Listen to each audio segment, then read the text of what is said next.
So the post office has made some recent changes, and I don't think it's going to be a good thing for my ephemera store. Now, if you've been following my channel, you know that back in October, I started a new store on eBay selling only ephemera. And since October, I've grown that store to over 6,000 listings. The vast majority of those listings are just old pieces of paper, invoices, statements, business correspondences with elaborate letterheads and beautiful handwriting from the late 1800s up until about the 1940s. And recently, the post office has changed their rate structure. So you used to be able to have a 1 to 4 ounce rate, 4 to 8, 8 to 12, and 12 to I think 15.99.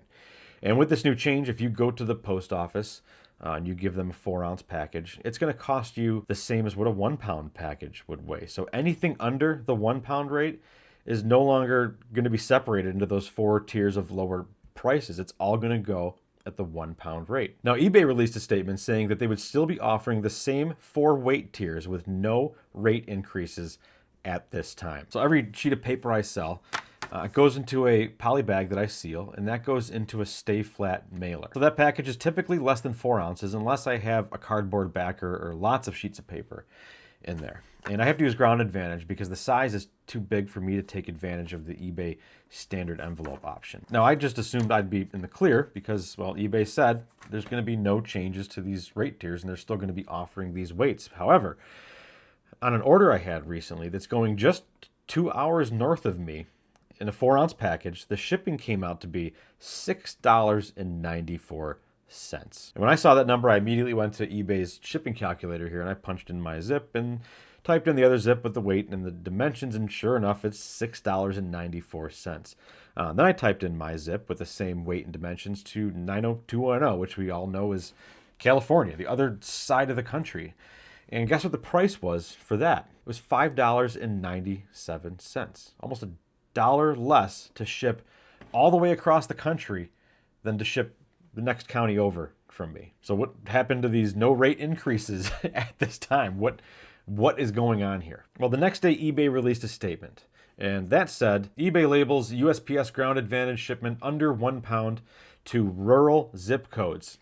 Alaska, Hawaii, Puerto Rico, APO, FPO, DPO addresses follow the new USPS pricing rules. Now, when you click on that little rural zip code link there, it gives you, it downloads a spreadsheet. And on that spreadsheet are 17,886 rural zip codes. I did a little bit of Googling and found that there are 41,554 active zip codes in the U.S., which means that just over 40% of the zip codes in the United States are considered rural zip codes. So that changes a lot. And my $4.99 flat rate fee that I charge is probably going to have to change. So let's take a look at another order here that just came in this morning, and I took a best offer on this for $7.50 with my $4.99 flat rate shipping. So they paid $7.50 plus $4.99, $12.49. This is going 3 states over, but it's going to a rural zip code. And it only weighs 4 ounces.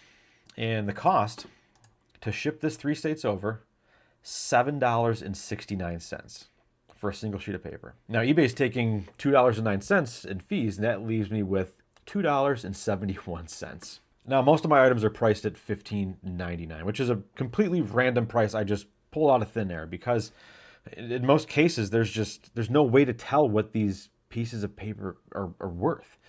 So I do get a lot of offers. And if I get an offer on an item that's been sitting for months and it hasn't had a single view except for this one person in the past 30 days, I'm taking that offer. So I'm not entirely sure what I'm going to change my shipping prices to, if I'm going to go calculate it or if I'm going to stick with flat rate and kind of balance it out, maybe lose a little bit of money here, make a little bit of money there. I'm not entirely sure. So if any of you have any ideas, I'm open to hearing what you have to say. Please leave something in the comments. Let me know.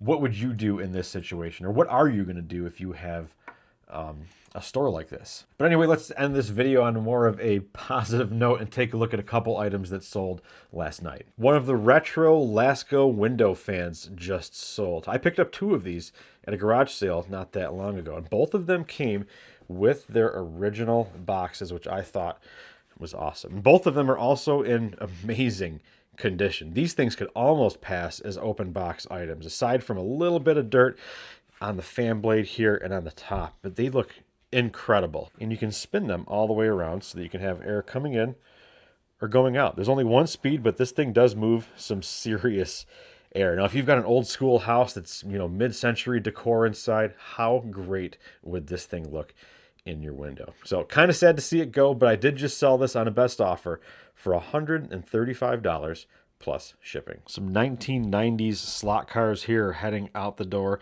All 4 of these came in one set, and that set included the 2 cars with the F1 bodies, and then it also included these 2 stock car bodies to go with it. Both of the cars have been tested with a 9-volt battery, and they do both work. It's actually in a previous video of mine here of how I cleaned off the terminals and showed how you can test them with just a 9-volt battery. But they did sell just now on a best offer for $71.95 plus shipping. Got some Super Soaker parts going out. Super Soaker 100. I picked up 2 of these in a free pile at a garage sale probably 3 years ago.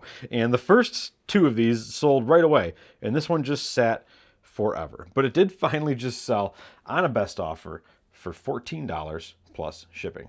All right, that's going to be it for this video. Thank you for watching, and I'll see you in the next one.